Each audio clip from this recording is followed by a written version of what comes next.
Emily Hart and her unborn child were supposed to be the safest souls in town, but one November night, their lives were shattered in a way no one could have imagined, a disappearance that would turn into a brutal murder, leaving a community haunted and desperate for answers.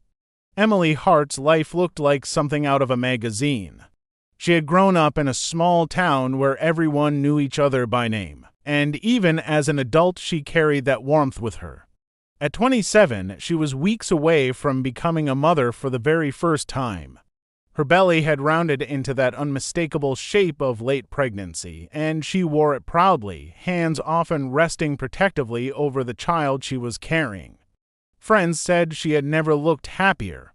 She had painted the nursery a pale yellow, not knowing whether the baby would be a boy or a girl, and the walls were already decorated with cheerful animal stickers.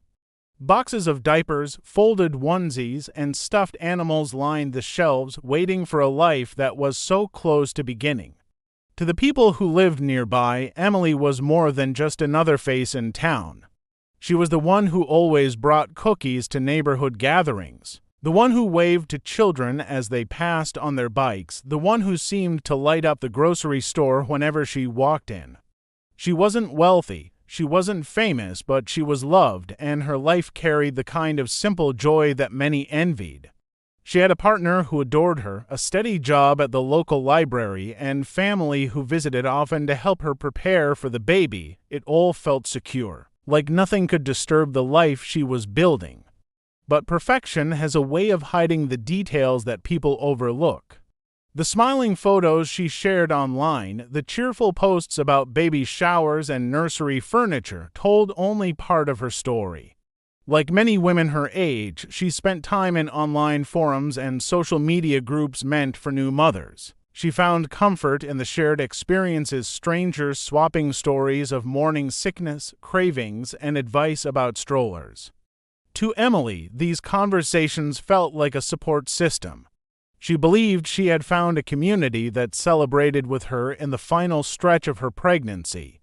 What she didn't know was that behind the comforting words and friendly tone of one of those strangers, there was something more sinister. For now, though, she went about her days with hope. Each morning she rose slowly, one hand pressed against her back to ease the strain of her growing body, and thought about how close she was to holding her baby. Her evenings were filled with small preparations, packing a hospital bag, choosing a name, washing baby clothes in gentle detergent so they would be ready. Sometimes she sat quietly in the nursery rocking chair, whispering soft promises to the child inside her, promises of love and protection. The future felt so certain, so close that she could almost touch it. Neighbors would later say that those final weeks seemed ordinary. They saw her walking the short distance to the corner store, holding her belly as if it were the most precious thing in the world. They remembered her laughter echoing in the crisp autumn air as she chatted with friends on the phone while sitting on her porch. Nothing about her life suggested danger, nothing hinted at the storm that was silently approaching. In their minds, she was simply a woman counting down the days until her world changed forever. It was an unusually cold evening in late November when Emily Hart left her home for what seemed like a simple errand. She had planned to pick up a hand-knitted baby blanket from her cousin, a small item that carried enormous sentimental value. Emily's partner watched her leave, expecting her to return within the hour. As she had so many times before, the walk to the car was routine. The streets were quiet, and the fading daylight cast long shadows across the sidewalks. There was nothing unusual, nothing alarming, and yet, that night, something would go terribly wrong. Hours passed, and Emily did not return. At first, her partner assumed she had stopped to chat with a neighbor or taken a longer route than usual. By midnight, concern had begun to grow. Calls to her phone went unanswered.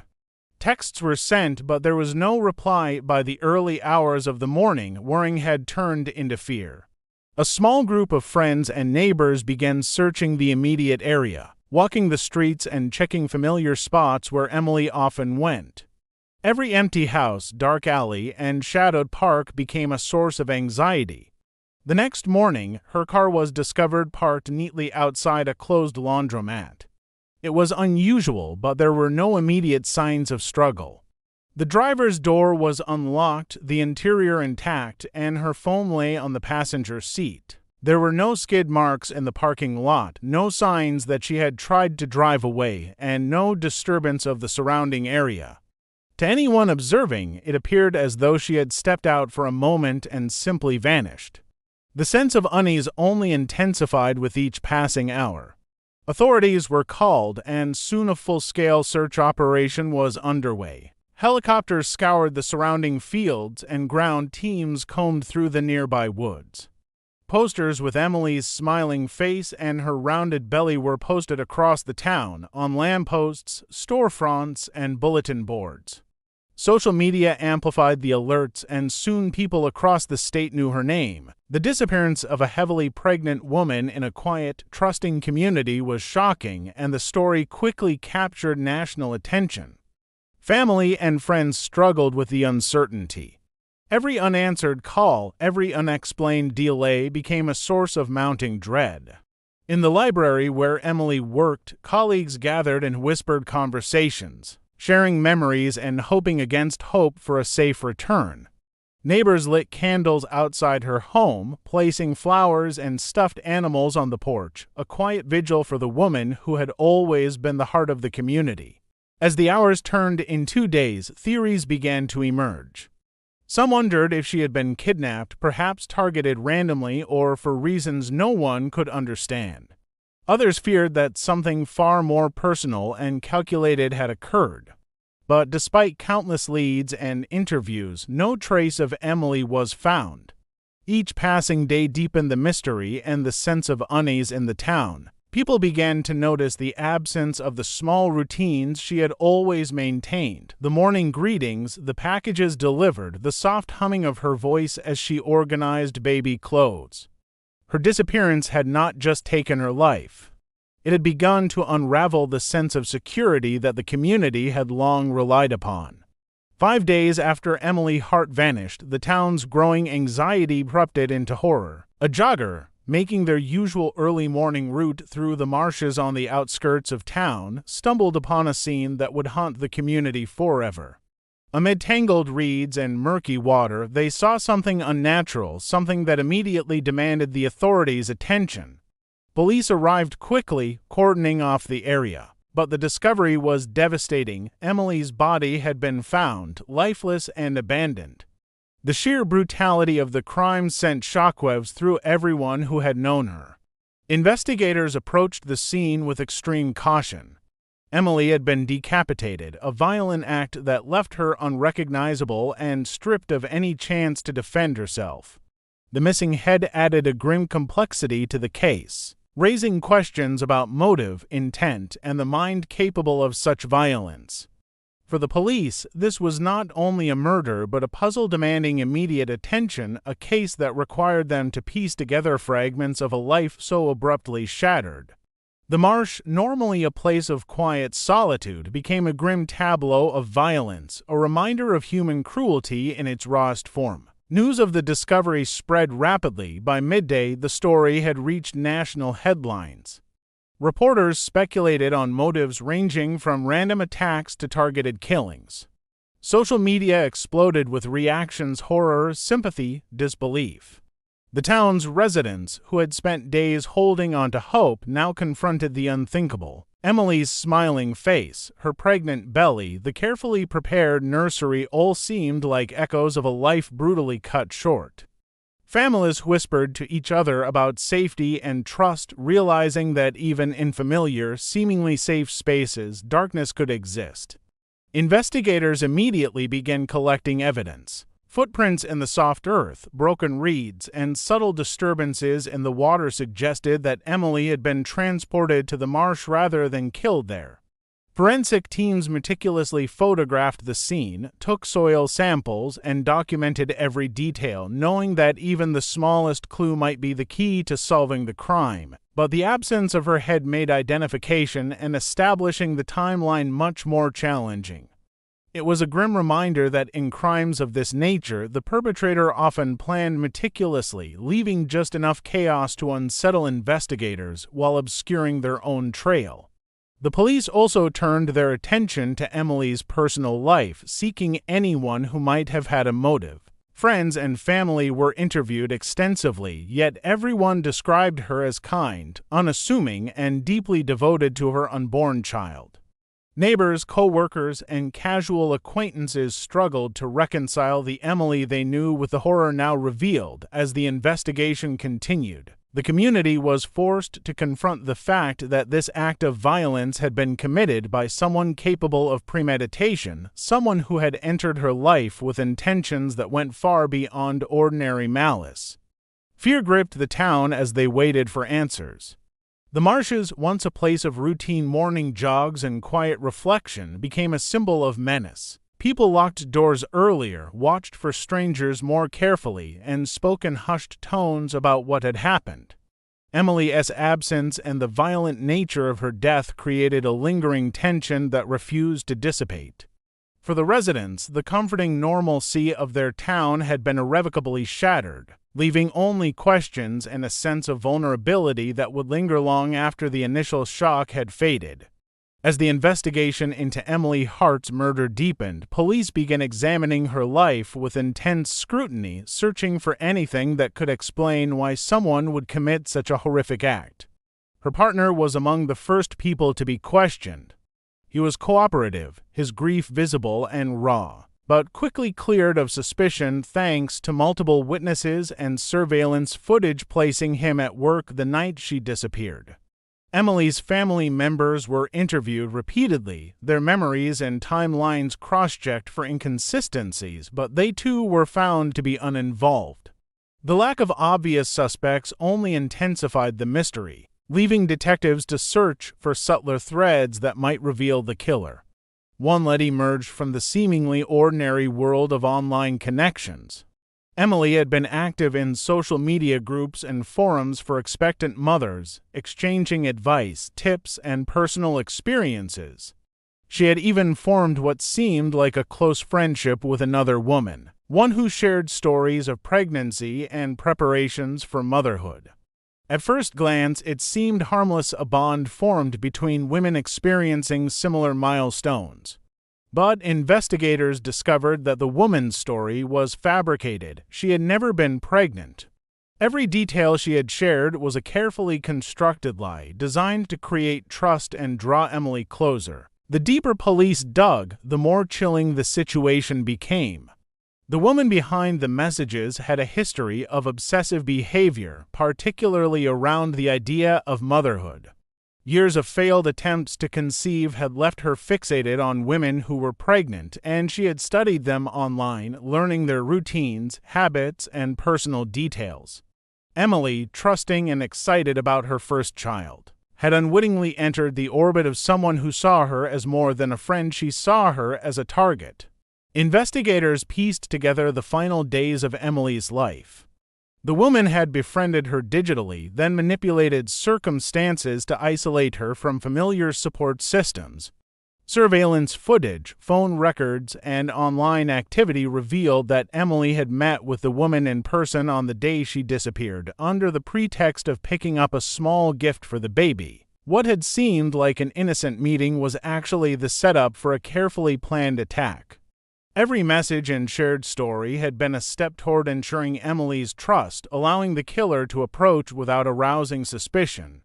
As law enforcement examined this connection, they uncovered more than just the lies. They found patterns in the woman's past: stolen items, false identities, and disturbing behaviors directed at other expectant mothers. It became clear that Emily was not randomly chosen. She was selected with precision, a victim of obsession and envy. The revelation sent a shock through the community. People struggled to comprehend how someone could cultivate a friendship so convincingly, all while plotting such a violent act. The story of Emily Hart, already tragic, became a cautionary tale of trust exploited and vulnerability targeted. The investigation also highlighted how modern technology, meant to connect people, could be weaponized in terrifying ways. What had begun as ordinary online conversations became tools of manipulation and control. The very platforms that had allowed Emily to share her excitement and bond with other mothers had inadvertently opened a door to danger as detectives unraveled the threads. The town came to understand that the killer's meticulous planning and deceptive charm had made her almost invisible until it was too late. Every discovery added layers to the horror, showing that the cruelty behind Emily's death had been methodical, deliberate, and terrifyingly personal. Police moved quickly once the suspect was identified, tracing her movements through a combination of surveillance footage, digital footprints, and tip-offs from neighbors who had noticed unusual behavior. The woman lived just 2 towns away, in a modest home that, from the outside, appeared ordinary. Inside, however, investigators found a scene that revealed the full depth of her obsession and planning. The living room was lined with baby items, some purchased from stores, others taken from unsuspecting families. Cribs, clothing, and toys filled the space, creating a macabre nursery of items that had never belonged to her. Each item told a story of calculated desire, of someone attempting to insert herself into a life that was not hers. The most horrifying discovery came in a locked freezer in the basement. Inside was the missing piece of Emily Hart, preserved in a way that indicated both premeditation and a chilling detachment from reality. Investigators were forced to confront the reality that the killer had not only taken Emily's life but had gone to great lengths to control the evidence of her existence. The act was not impulsive, it had been plotted, rehearsed, and executed with careful precision. Every decision had been made to satisfy an obsession, to create a twisted sense of ownership over the life she could not have on her own. Further searches revealed a trove of digital evidence, manipulated ultrasound images, messages to other pregnant women, and a record of meticulous surveillance. The woman had studied Emily's routines, her appointments, her habits, and had used that information to ensure she could approach without suspicion.